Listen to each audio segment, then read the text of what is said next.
The history of railways is bound up inexorably with the history of the steam engine. The invention of the self-propelled steam locomotive gave the impetus to develop railways from the crude tramways at the beginning of the 19th century. Exploitation of the new form of transport was to open up the country, until by the end of the century, virtually all parts were served by rail, which was itself served by steam. The first part of the 20th century was to see consolidation by the railway companies, the first decade being regarded by many as the golden age of steam. The Edwardian locomotives were the epitome of sophisticated transport and were paraded in splendidly elaborate liveries. The next decade was to see everything turned on its head by the First World War, in which the development of both cars and planes were enormously accelerated. The railways were the backbone of the nation's transport needs during that war, but emerged scarred and bruised. The 1920s were to see them consolidated and back on the road to recovery. But the 30s were to be a mixture of depression and hope. All hope died, however, as the 30s came to an end and Europe was once again plunged into conflict. The railways battened down the hatches and prepared for a period of austerity. Away went the crack streamliners, never to return, and freight traffic soon assumed paramount importance. The 1940s had begun. Austerity was to be the key word in the early 1940s. It was to be applied to those steam locomotives built to the order of the War Department, mass production of which commenced in 1942. These 280s were a development of the Stanier 8F class, many of which were built at the beginning of the war for general use on Britain's railways. The austerities were designed for short-term use at minimum cost and had anticipated lives of just 2 years. They were intended for use overseas, and 935 were built by the end of the war. In addition, large numbers of 060 saddle tanks were built to ministry order, based on a standard Hunslet industrial design. Many of these engines would be sold into private ownership after the war, including a number to the LNER, from which they passed into British Railways ownership as Class J94. The military had been involved with railways from the earliest days. Despite the apparent inflexibility of a railway system, it was unrivaled for mass transportation of troops and equipment. An army operating on foreign soil needed to take over the railways in former enemy territory, so it required troops trained in railway techniques. To this end, the army had set up a special Railway Operating Division, or ROD. In 1905, it had decided to extend the London and South Western Railway's Borden branch in rural Hampshire to its training camp at Longmoor, which acted as a training program in railway construction. By the beginning of the First World War, the Wooler Instructional Railway, as it was then known, was also used for training for railway operation. But after that war, it was run down. In the 1930s, the railway's name was changed to the Longmoor Military Railway and rehabilitated, so that at the start of our decade, with the course of the Second World War already at its worst for Britain, it was an essential part of the Army's training program. During the build-up to the D-Day landings, many of the austerities were loaned to Britain's mainline railway companies, and all but 3 were to be shipped abroad. 735 returned, 2 being retained by the Army at Longmoor. 108 were stored, and the rest again loaned to the home railways. The LNER bought 200, which they classified 07, the others going to the Southern and, as seen here at Warwick and Leamington, the Great Western. In 1948, the newly formed British Railways bought the remaining 533.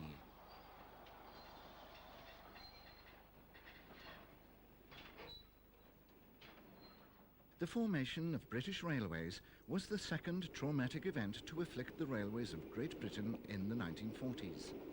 At first, there was no evidence of change, and the railways looked much as they did before the war.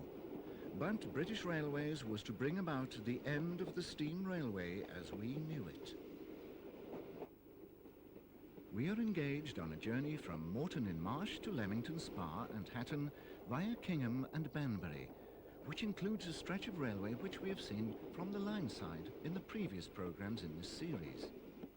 British Railways was to rebuild Banbury Station, at which we see a hall and a castle of the Great Western, implementing a pre-war plan that had already seen Leamington rebuilt. There was an enormous backlog of maintenance and modernisation for the new organisation to implement, and it meant that the steam railway was to change forever. Track, signalling, stations, locomotives and stock had all seen their lives extended beyond normal expectancy, as during the war years the government had assumed overall control. The great railway companies needed to raise enormous amounts of capital to remedy the situation, but the post-war Labour administration was committed to nationalisation. The first clouds had already appeared before the war as various railways experimented with alternative forms of motive power, most notably the LMS with its pioneering diesel shunters and the Great Western with a fleet of diesel rail cars. It was the latter that presaged the wholesale changes that were to come under British Railways, so it's perhaps appropriate that we are looking back at the railway infrastructure of the steam era from one of these diesel rail cars. This is Southam Road and Harbury Station, after which we pass through the short Harbury Tunnel. This line had traffic from all the four pre-nationalisation railways, and as we pass through the refuge sidings at Foss Road, we see an LMS Stanier 8F280, the original class chosen for mass production during the war, and the basis for the Austerity 280 design. We're now passing through Whitnash Cutting, shortly after which the Great Western carriage sidings and loco shed at Leamington appear on our left. A quick glimpse of the one locomotive on shed precedes a view of a freight on the LMS lines. Finally, another freight, with a Churchwood mogul at the head, leads us to Leamington Station and a couple of the rail cars, ours leaving the station and another with a trailer to the west of Leamington. The products of the Great Western modernisation scheme of the 30s are much in evidence here. Western steam development came to an end with the Hawkesworth counties, the only new passenger class produced in the 40s before nationalisation. 3 new pannier classes were designed, but 2 didn't appear until after the GWR was no more. Yet more castles were ordered, 10 being delivered before and 30 after nationalisation, the latter with a flat-sided Hawkesworth tender. At the western end of Leamington Spa Station, a grange approaches. The 80 members of this class were built in the 30s, and it was expected that more would appear, replacing older moguls, but the programme wasn't reinstated after the war. During the war, locomotives were painted plain black, and the Great Western used its initials to designate ownership in lieu of the more elaborate pre-war styles. But after the war, on passenger classes, the G and W were used either side of the company's coat of arms, whilst British Railways was spelt out in full in 1948, as seen on this king, leaving Leamington, heading towards Birmingham. Comparison with the earlier programmes in this series will show the differences in the rebuilt Leamington Spa Station, most notably the revised canopies. As a castle draws in from the north, LNWR signals in the background designate where the LMS lines ran behind the GWR, by now all part of one nationalised railway. The castle also displays the legend fully spelt out on its tender. The coaching stock displays a variety of liveries, both chocolate and cream and plain chocolate, a legacy of the war.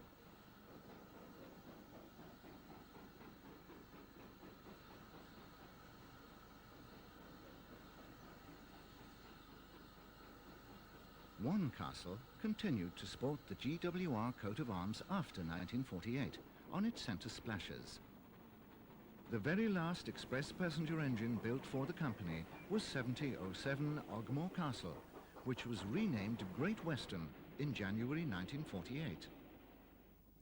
The post-war castles were the final GWR express passenger locomotives. This really emphasized both the remarkable advances made by Churchwood at the beginning of the century, since they were really reboilered stars, and the stagnation in GWR design since the 1920s. Similarly, the building of another Churchwood design, the large prairies, continued after the war. 40 were added between 1946 and 1949.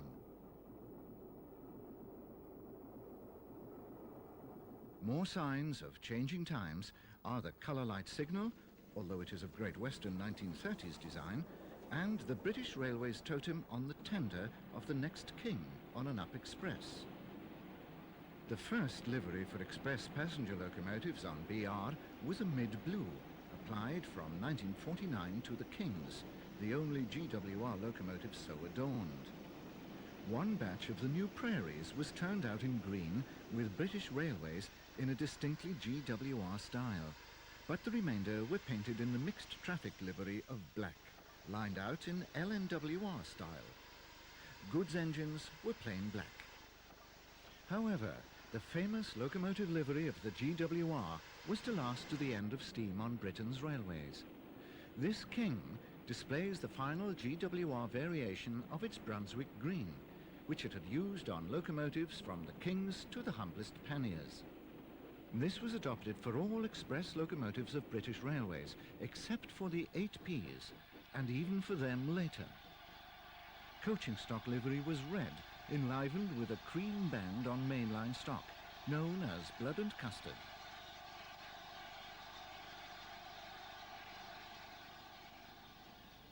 Halls were built during every year of the war except the last.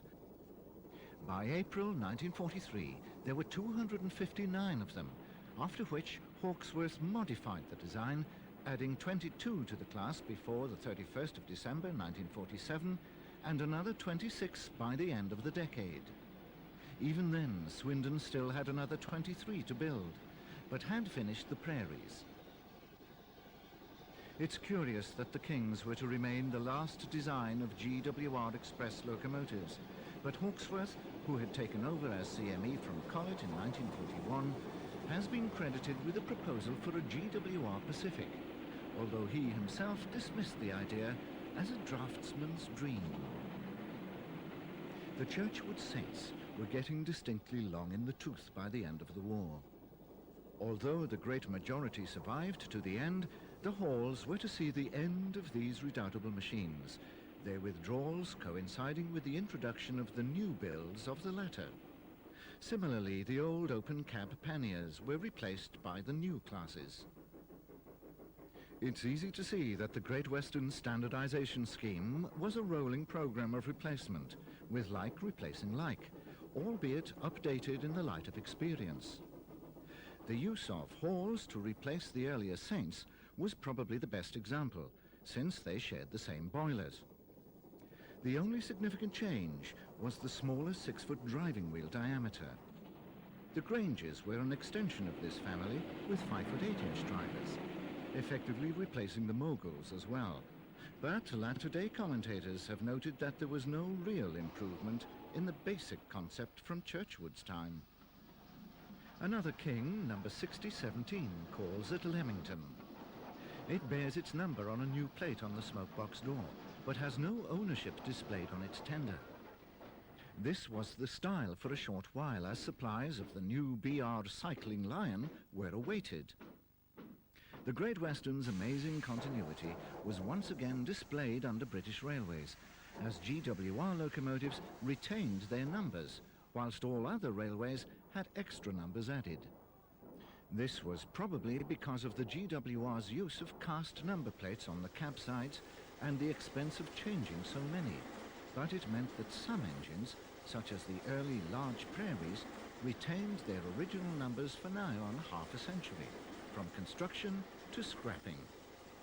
In later years, these cast number plates would become collector's items, and many still exist today.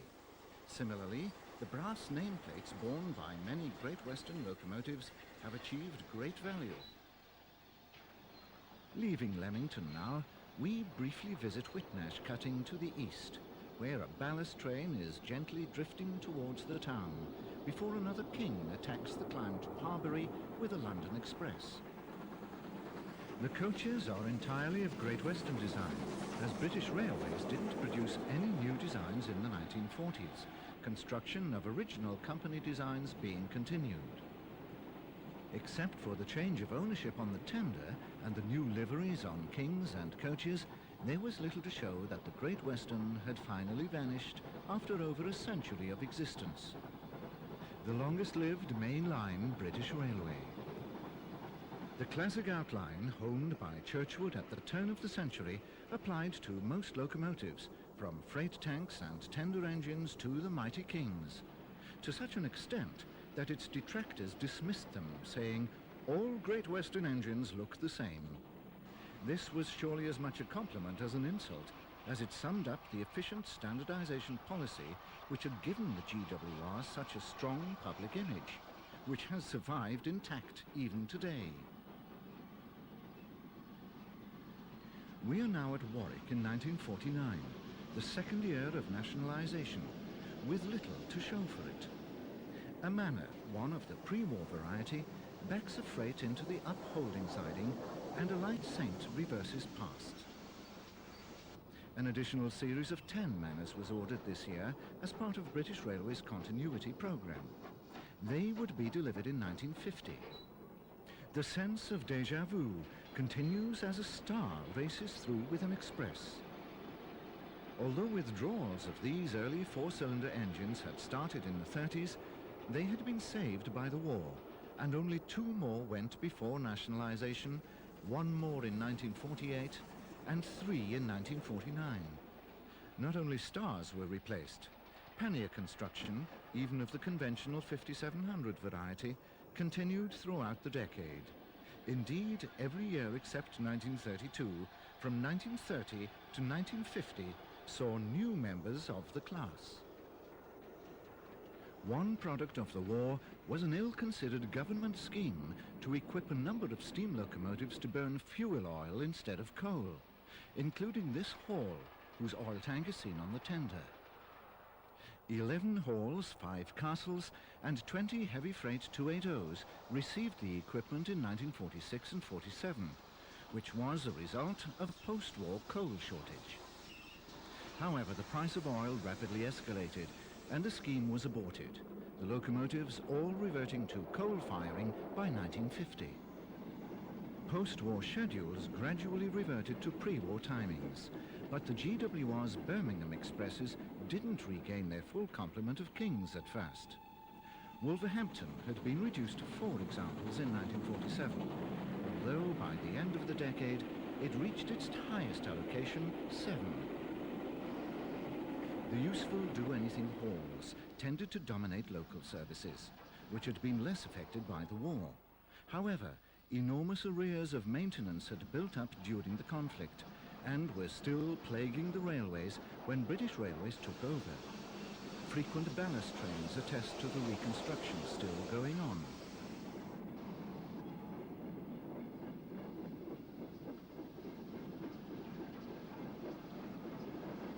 One of the promises the post-war Labour administration made when introducing nationalisation was easy access to state funds.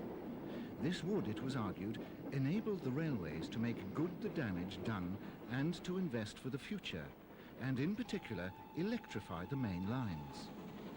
But no sooner was the Nationalisation Act approved than post-war austerity was tightened as the United States called in its debts and funds dried up entirely.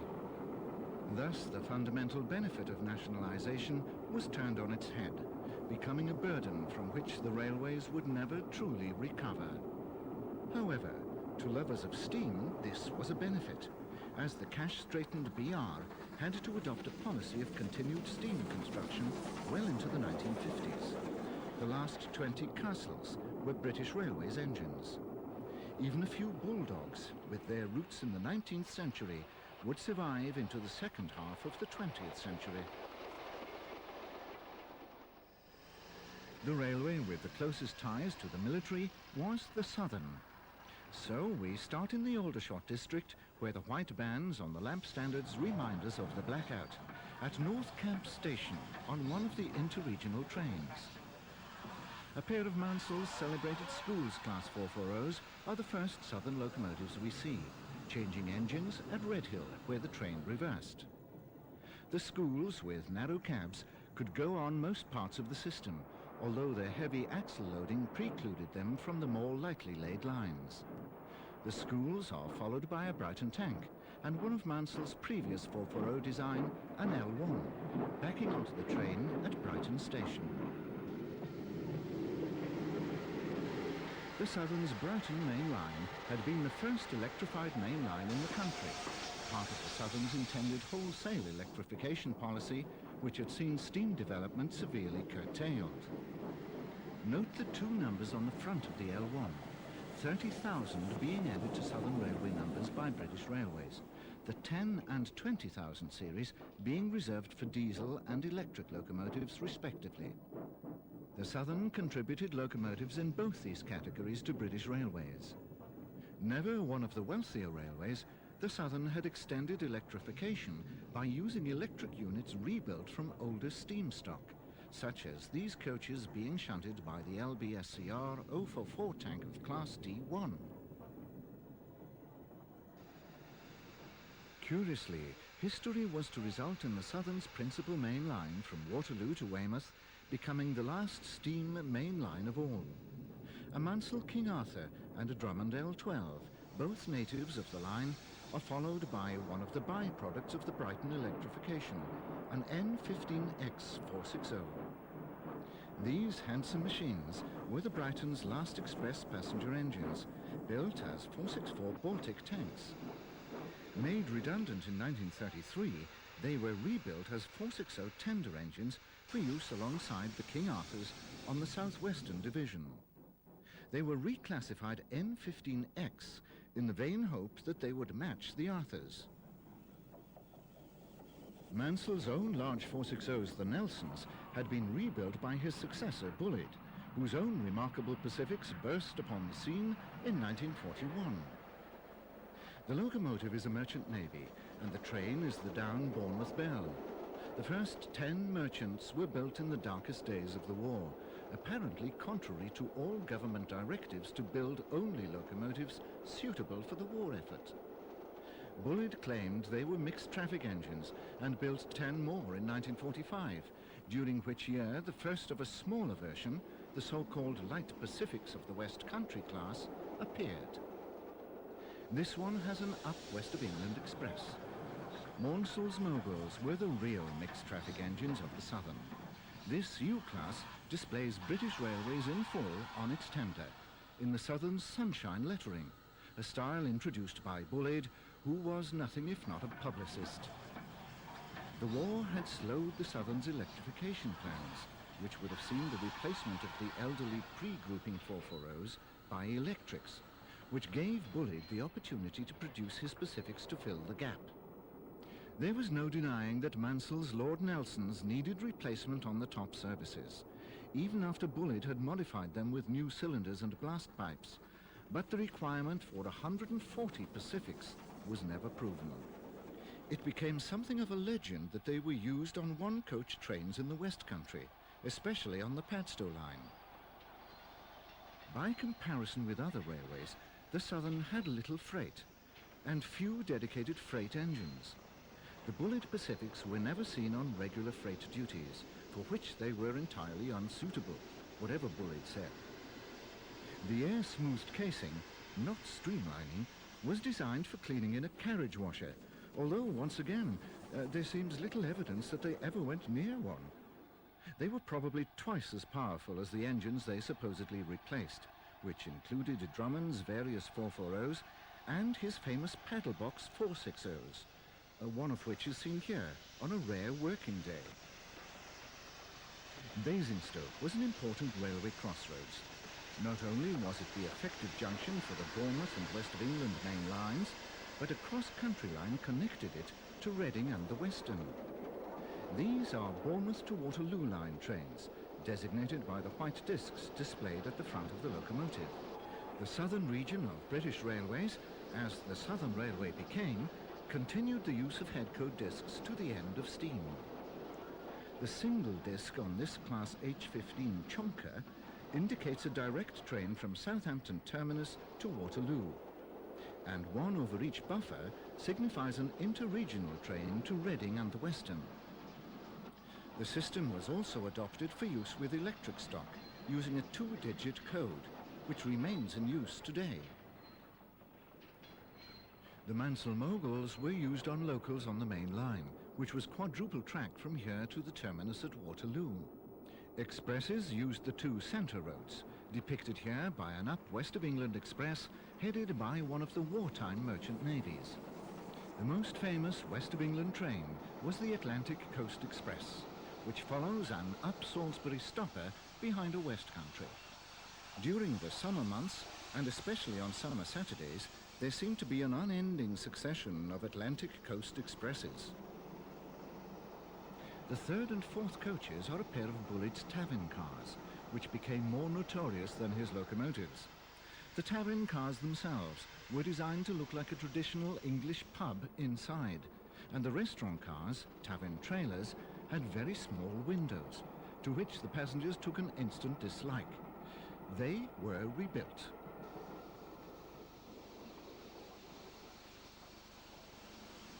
Ten more merchant navies were built after nationalisation, most of which ran on the Western Division. 3 were posted to the Eastern Division for use on the cross-channel boat trains, where they supplanted the Lord Nelsons.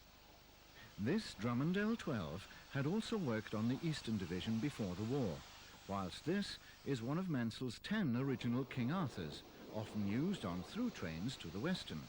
They were shedded at Salisbury. Great Western Halls were also familiar on through trains to Reading, but this one has LSWR non-corridor local stock. There now follows the pièce de résistance of our visit, the Devon Bell. This short-lived all-Pullman train only ran from 1947 to 1954. Its most notable feature was the specially built observation car at the back, 2 of which were built. Another interregional train enters Basingstoke behind a Lord Nelson, and our cameraman joins it to go home. However, he returned later in the year to record another interregional train, this time behind an N15 or Uri Arthur. The GWR coaches have received a coat of blood and custard, unlike the southern stock behind a classmate on an up West of England extra which passes non-stop. Basingstoke Shed provides the backdrop as a new Battle of Britain approaches from Bournemouth. Bullet coaches are being shunted by another Uri Arthur, which sports the new GWR-derived Brunswick green livery for secondary passenger locomotives. The same livery was applied to Nelson's and the Light Pacifics. Only Class 8P express engines received the blue livery. A Drummond S11 440 in post-war filth livery, as is an earlier T9, represents the old order.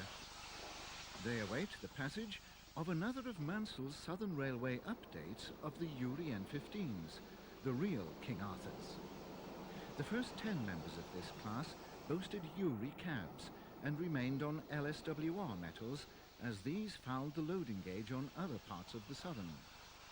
The remainder had cabs like this Mogul on a stopper from Salisbury. It boasts mixed traffic livery, black with LNWR lining, a livery which was also applied somewhat inappropriately to the express passenger schools, one of which precedes our last view of an N15X. Nationalisation was to create regions in lieu of the old companies. The LMS and LNER's Scottish interests were merged to form a single region of British Railways, the Scottish region. This is an ex-Highland Railway and LMS Clan 460, seen at the remote Highland terminus of the Kyle of Loch Arsh, just before nationalisation. Only one survived long enough to receive its British Railways number 54767. LMS engines had 40,000 added to their numbers by British Railways, And as they had a 10,000 series already, ex-LMS locomotives filled the number range from 40001 to 59999. The 10,000s had been used for Lancashire and Yorkshire, Furness and Scottish engines. There was also a series of 20,000s, the duplicate list for LNWR and Midland designs renumbered to make way for LMS standard classes. These included the last of the Webb cauliflower goods engines, which were eking out their last days on the northwestern frontier, the former Penrith, Keswick and Cockermouth Railway in Cumberland. The duplicates were to be renumbered once again, using vacant numbers in the 40 and 50,000 ranges. Further south, the Black Country was to be the last territory for Webb's passenger tank classes, whose progress we have followed in this series.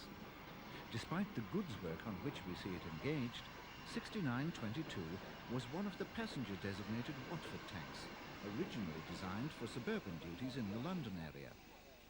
Some of the Watford tanks had been duplicated in the 30s, and many had been withdrawn before the war gave the remainder a stay of execution. However, only 2 were to receive their full British Railways numbers in the 40,000 series, although retaining the LMS letters on the tank sides.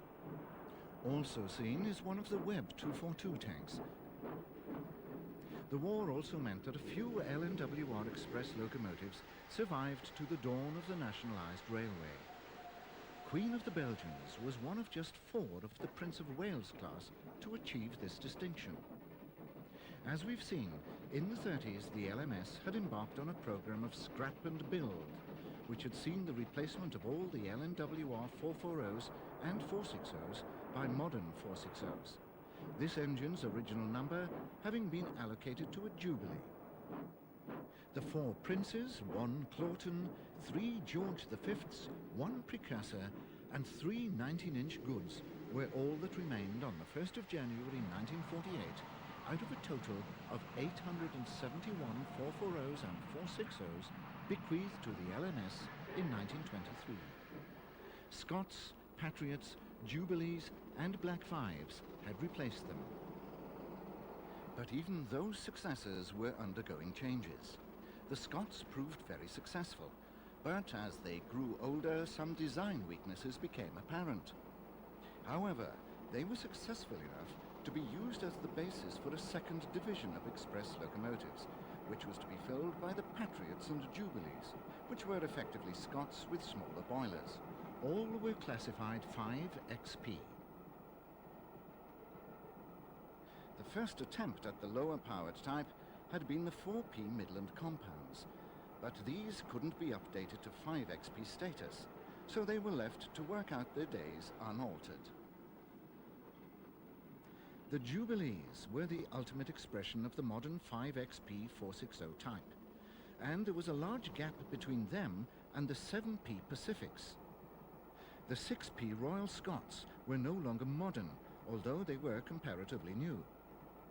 In 1935, Stanier had rebuilt the experimental high-pressure boiler Royal Scot, number 6399 Fury, with a tapered boiler, larger than that on the Jubilees. This engine had proved to be a fine performer, and was to be used as the basis of modernising the Scots, as and when their boilers, by now the only original Fowler-inspired part of the locomotives left, fell due for renewal. The rebuilding of the Scots didn't actually start until 1943, in the middle of the war. It was preceded by the modification of 2 Jubilees, which were thereby uprated from Class 5XP to Class 6P in 1942. It appears that spare boilers were needed for the Jubilees, so it made sense to use the new type of boiler planned for the Scots on a pair of Jubilees, thus releasing their original boilers for the rest of the class. It was originally intended to rebuild 20 of the Scots, although the official term was renewal. The new boiler was lighter than that which it replaced, and the work entailed the replacement of frames and cylinders as well, so they were really new engines. Part of the intention was to create a Class 6P which could work on the Midland Division which was banned to Pacifics. The Pacifics continue to be the top-link express passenger design on the old LNWR and Caledonian main lines. The Duchess class was expanded to 38 examples during the decade. 13 were built during the war and 2 afterwards. This is one of the later non-streamlined members of the class, seen in 1948 just outside Rugby. The rebuilding of the Scots was a long, drawn-out affair, since some of the boilers were only a few years old, and the rebuilding of the first members of the class released a large pool of spare boilers. Although there had been trouble with drifting smoke on the original type, the rebuilds were initially released without smoke deflectors, but their double chimneys resulted in a less fierce blast when compared to single chimney engines such as the Jubilees, which never required deflectors. By the end of the war, it had been decided that all the Scots were to be rebuilt, together with 18 Patriots. The latter, originally a variation of the Royal Scot design with a smaller boiler, were designated Class 5XP, like the Jubilees. There were 71 Scots, including the rebuilt Fury. 2 Jubilees had already been rebuilt. A study was undertaken to ascertain the requirement for 6P power after the war, and it was decided 91 were needed. Therefore, 18 more were required. The Patriots were experiencing the same faults with their boilers as had the Scots, and since rebuilding rather than new construction was preferred, it was logical to rebuild them rather than the more modern and less trouble-prone Jubilees. The rebuilding of the Patriots would increase the stock of 6Ps, since they were upgraded from 5XP, whilst the original Scots were already 6Ps. Therefore the Patriots took priority, slowing down the Scot programme and leaving a number of the latter to be dealt with by British Railways. There was no requirement to rebuild any more Jubilees, which were to remain unchanged thereafter, as the principal Class 5XP type, supplemented by 34 unrebuilt Patriots. The last Scots were not to be converted until the 1950s, the programme having slowed once British Railways took over.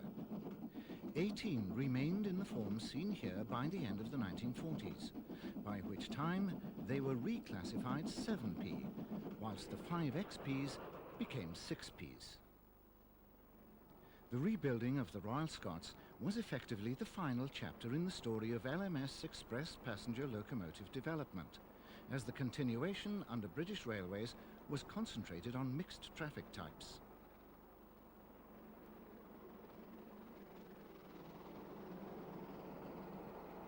The British Railways standard range of steam locomotives, with a single exception, were 2-cylinder machines designed as stopgaps pending electrification, so the rebuilds completed the express requirements.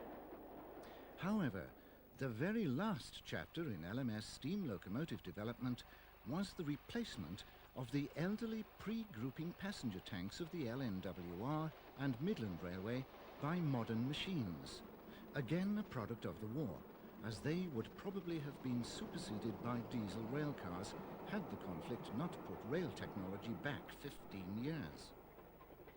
Only mixed traffic and freight would see further development. The rebuilt Scots were to feature in the opening scenes of that final chapter, being compared to locomotives such as the illustrious A4s, as the newly formed British Railways instituted a series of locomotive exchange trials in 1948. Locomotives of each of the Big Four were tried out under controlled conditions on each other's main lines in 4 categories: express passenger, secondary passenger, mixed traffic and freight. Black 5s represented the LMS for mixed traffic and were effectively to be adopted as a BR standard. The inclusion of the Scots was a testament to the success of the rebuilding, as they were compared to the 8P Pacifics and GWR Kings, their performance being better than the latter and equal to the Pacifics.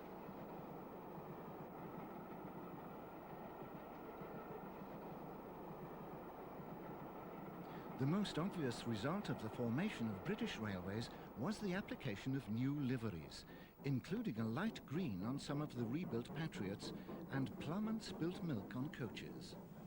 Neither was repeated, but the use of blue on express engines, after an experimental dark blue on some Duchesses, was adopted as standard for Class 8P machines. Mixed traffic and light passenger engines were to receive a coat of black lined out in LNWR style, whilst the secondary express engines of Classes 6P and 7P were to receive GWR style Brunswick green. All other engines, such as the Super D on the old LNWR Rugby weed control train, were painted black under BR. Rugby was the location for the first permanent British locomotive testing plant, a project built as a joint venture after the war. It's perhaps appropriate to see one of Sir Nigel Gresley's magnificent A4s here during the locomotive exchanges, as the test plant was his inspiration. The A4 is number 60034, the last one built, still painted in LNER garter blue, but bearing the legend British Railways on the tender. It had just had its name changed from Peregrine to Lord Farringdon.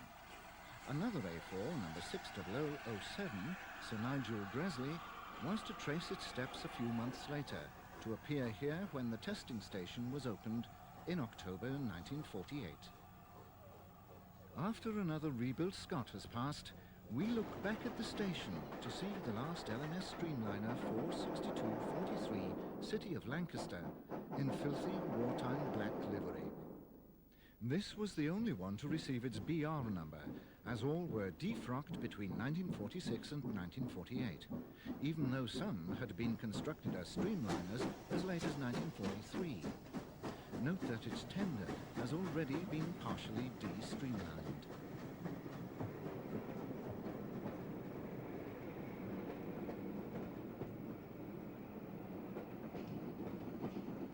LMS post-war construction included many experimental versions of the Black Fives, although conventional members of the class were built from 1943 onwards. The Princess Royals remained unchanged, so the rebuilding program of 18 Patriots was the major addition to Top-Link Express power after the war. The difference in the size of the Class 7 and Class 5 boilers is well seen here as a Scott leaves Rugby alongside a Black 5.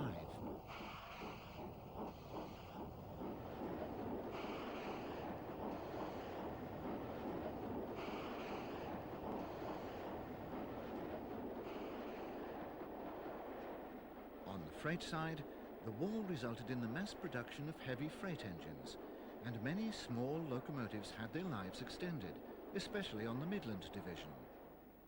The pre-grouping 060 type had been perpetuated by the LMS Standard 4Fs under both the Fowler and Stanier regimes. The final batch was built as late as 1941.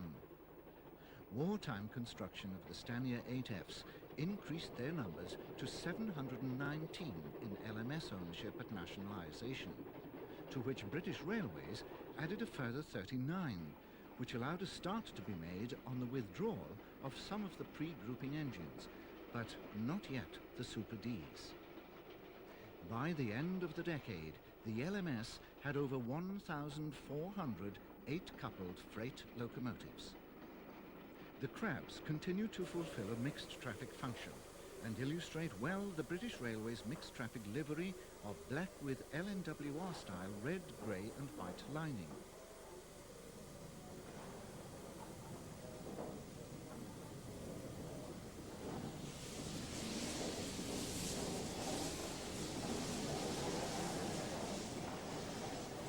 Freight engines were plain black, a colour already carried by most of them. All British Railways engines were to be fitted with LMS-style smokebox number plates, although curiously, all but a few of the Super Ds and most LNWR locomotives never received them either under the LMS or BR. Withdrawal of the Super Ds started after nationalisation. All had passed into British Railways ownership. All tank engines built in the 40s were turned out in the mixed traffic livery. This is one of Ivett's Class 2 262 tanks, built in large numbers in the decade to replace the last of the older Midland 044s and LNWR 242s. The latter were by now well overdue for replacement, the youngest being built in 1897, and whilst withdrawal had been going on throughout the LMS period, it was now speeded up. However, 40 remained at nationalisation. Once again, we visit an LMS mainline local station to see the variety of traffic at the end of our period, as the prototype rebuilt Scott, the former Fury, runs through, followed by a Jubilee. The year is 1949, and the location Weedon, a small junction station on the original direct main line avoiding Northampton. The station was the junction for the cross-country line to Devonshire, a local for which is the next train seen. The locomotive is one of the Stanier two-cylinder 264 tanks, the last of which was built in 1940, followed by a Black 5 and a D-streamlined Duchess. The latter were known to enthusiasts as semis. The length of these trains is very noticeable in the true LNWR tradition. The Stanier Pacifics had been designed with the intention of hauling 15-coach trains over the 400-mile West Coast main line from Euston to Glasgow. Note the variety in the coaches, including the 12-wheel restaurant cars. The LNWR tradition also lives on with the first freight that we see, headed by a Super D, not as old as it looks. Some of the wagons betray pre-grouping origins, as another Super D reverses off the branch with another freight, passing the tall LNWR signal cabin and a number of wagons stored on the siding alongside. The engine bears its BR number, but using the final LMS style of numerals. Some wagons have traces of their original private owners. All such wagons were nationalised after being requisitioned for war use. Two more southbound expresses follow, with a Jubilee on a train of pure Stanier stock, except the last coach. It's followed by a Coronation, whose sloping top smoke box reveals that it's one of the originally streamlined machines. Its train has rather more mixed stock. Another freight trundles past. The nationalisation of the private owner wagon fleet was a major disaster for the railways, because besides taking away its principal freight customers' intrinsic interest in using the railway, it put money into their hands, and they promptly used it to buy road vehicles instead. Another Ivett Class 2 tank approaches with a local. These small machines were the final new LMS type to be produced before nationalisation, and were perpetuated by British Railways, at first in their original form, and later as a barely modified standard design. They had a 260 tender equivalent, produced to replace the various types of pre-grouping 060s. North of Rugby once again, a Jubilee approaches with another express. Both this and the following member of the class sport the post-war LMS Express locomotive livery of glossy black with lining of maroon edged in straw, colours also used for the numbers and tender lettering. The expresses are followed by a freight, headed by a Stanier Class 5 260. These moguls were Stanier's first LMS design, and were rapidly superseded by the more versatile 460 Class 5, the famous Black 5s. This is another defrocked Coronation. Once they had all been dealt with, they became generally known as Duchesses, or, as previously said, as semis to the enthusiasts. They'd been semi-streamlined. The next freight is headed unusually by a Patriot. This is one of the first two members of the class, distinguished by the large driving wheel bosses inherited from the Claughtons, from which these two had nominally been rebuilt. Two more passenger trains follow, both somewhat shorter than usual. The second is a local or stopper, headed in an exchange of roads with the Patriot by a Stanier Mogul. The latter were usually associated with freight work.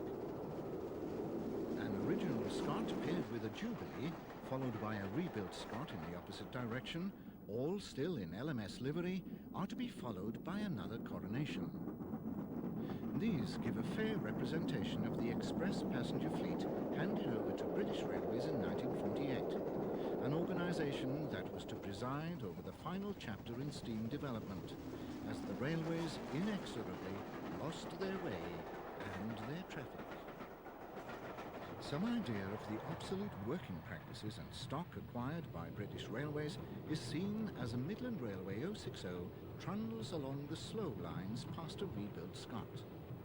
Its train is a lengthy mixed freight with a wide selection of wagon types, including some ex-private owner ones. The problems associated with the nationalisation of the private owner wagons didn't really make themselves felt until the end of the decade.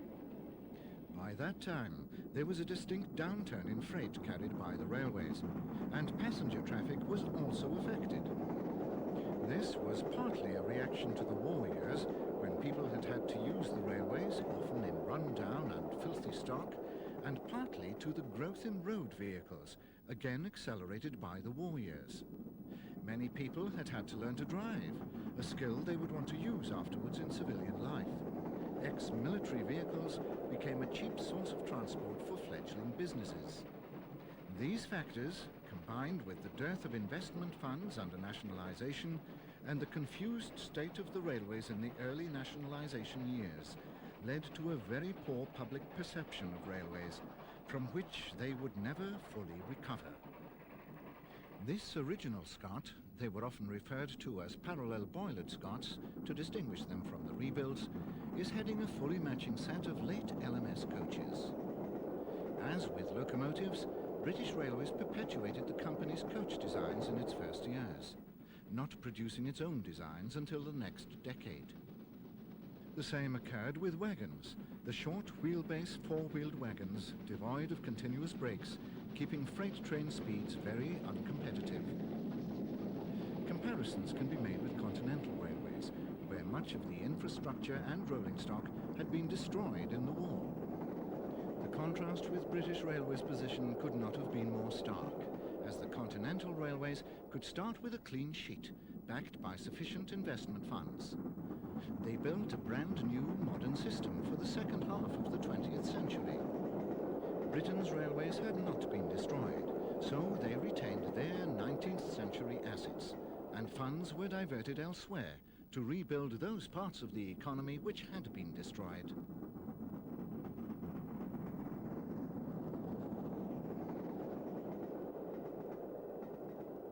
A few more scenes of LMS locomotives complete our story of that great railway. The Midland Railway 440s were being replaced by the small IVAT tanks, even on cross-country routes, such as the Midland and Great Northern, which enabled the LMS influence to reach right across England to the East Anglian coast. This is one of the last survivors of the 3P 440s, which saw out its days on that line.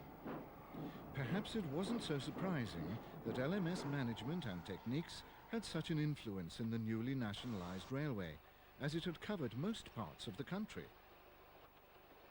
Our final LMS views are at Kenilworth Junction, where the single-track line from Coventry joined the double-track line from Berkswell to Leamington Spa.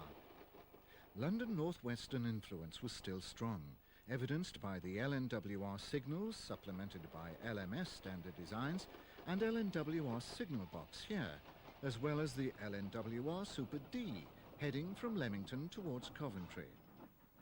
The train consists of all-steel mineral wagons, the final standard design of the traditional style which British Railways was introducing in an attempt to rid itself of the private owner wagons. A previous attempt by the Great Western in particular to enlarge the standard 16-ton wagon size in the 1930s had failed to address the problem, and so nationalisation and replacement seemed the only way to eliminate it. Since nationalisation had long been trumpeted, the latter were taken over in an extremely poor state of repair, as the owners saw no reason to spend good money on maintaining them. Finally, another Fowler tank like that seen earlier approaches from Coventry with the local service to Leamington, Daventry and Weedon. A Gresley B-17 in an early BR livery, LNER Apple Green, backs down at Peterborough in 1949. These were Gresley's three-cylinder 460s for the Great Eastern section, one of whose Claude Hamilton's follows. Gresley died in 1941 in harness and was succeeded by Edward Thompson. Removal of the A4's side skirts was one of the first signs of the new regime, as Thompson set about producing a series of standard designs of his own. Most of these were to be two-cylinder types, as he believed Gresley's three-cylinder conjugated valve layout was too complicated.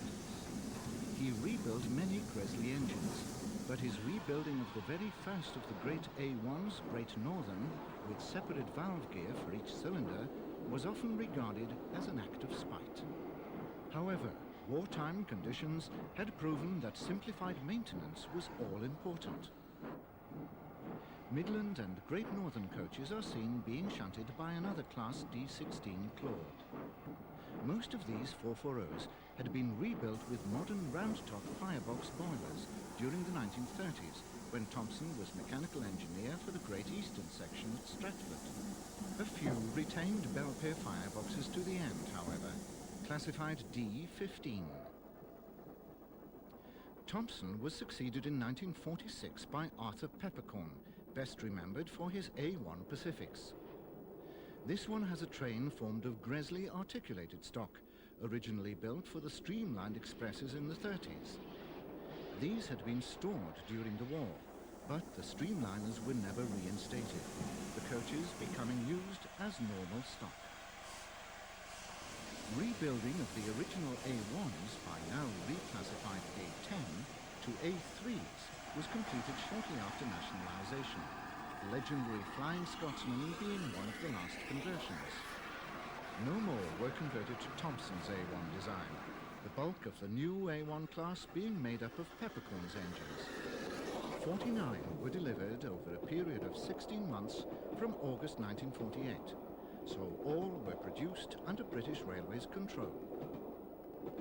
The first 36 were at first painted in LNER green, with British Railways in full on the tender, and when the class was complete, the Scottish, Eastern and North-Eastern regions, into which the LNER was divided, had no less than 202 Pacifics, more than any other part of British Railways, the A3s being the most numerous. Only the A1s, A3s and A4s were to receive the Express Passenger Blue livery. The continuity of line on the LNER could be traced back through the Great Northern, which had built the station at Peterborough, and through the locomotives produced by Gresley both for that company and the LNER. Integration had come through the production of special classes for sections such as the Great Eastern, which had had running powers to Peterborough, the B-17 460 Sandwings being case in point. By the 1940s, the LNER had a very strong identity, which would not be subjugated under British Railways. Even Thompson's designs were very much in the Gresley tradition, although they were rather more angular, as evidenced by this B1 460, his two-cylinder standard 460 type, 410 of which were built, the last few by British Railways. Our final views at Peterborough further this visual line, from the rebuilt Claudes through Gresley's classic mixed-traffic V2s, 184 of which were finally built, and the Peppercorn A1s, a brand new example of which passes, painted in the new blue livery. Thompson also followed Gresley's line in coaching stock, which could also be traced back to Great Northern days.